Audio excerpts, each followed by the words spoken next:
ये मान रहा है कि इसमें कोई रस नहीं है, तो रसहीन तथ्य को लेकर एक गोष्ठी बुलाई है।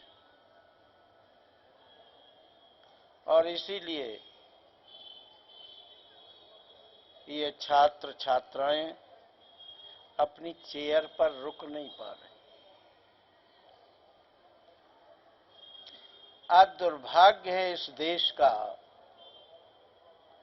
कि इस देश में दो विचारधाराओं के लोग रह रहे हैं। एक वो विचारधारा है जो विज्ञान के आधार पर चलती है, और दूसरी वो विचारधारा है जो धार्मिक ग्रंथों और शास्त्रों के आधार पर चलती है। जो धार्मिक ग्रंथ और शास्त्रों के अनुसार चलती है वो विज्ञान को कुछ नहीं मानते। कहते हैं विज्ञान तो कुछ है नहीं, मैं जिसे मानता हूं वही सब कुछ है। इतने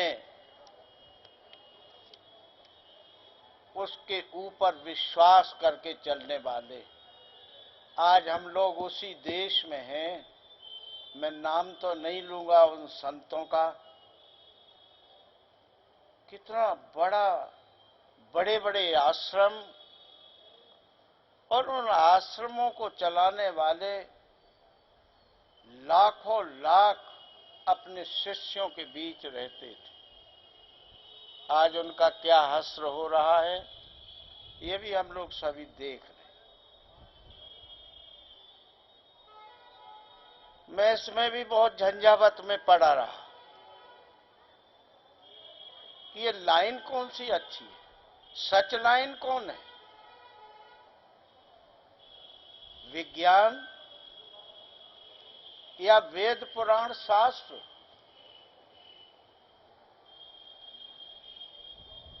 काफी विलंब के बाद अल्बर्ट आइंस्टीन का जो उन्होंने कहा था उक्ति मुझे मिली। उन्होंने कहा कि धर्म और विज्ञान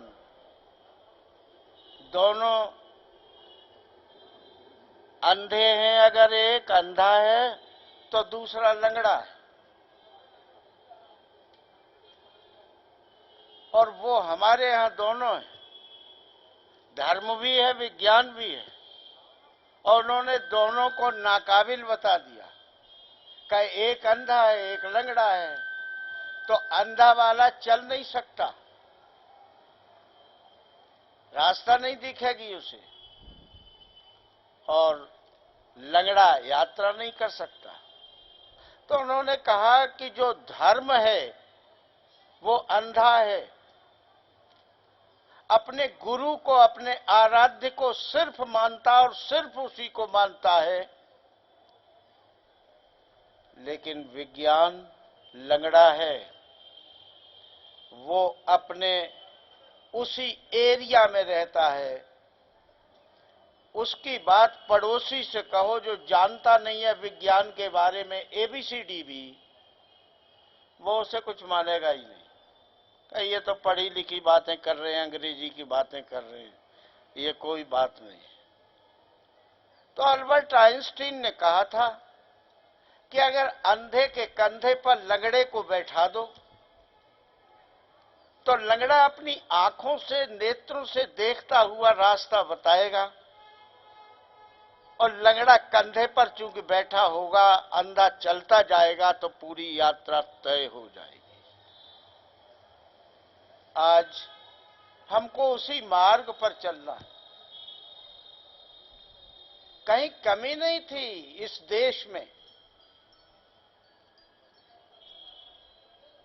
आप ये देखिए कि जो पुरातन हमारा साहित्य है उस पुरातन साहित्य में पर्यावरण को स्पष्ट कहा है। यजुर्वेद के 36वें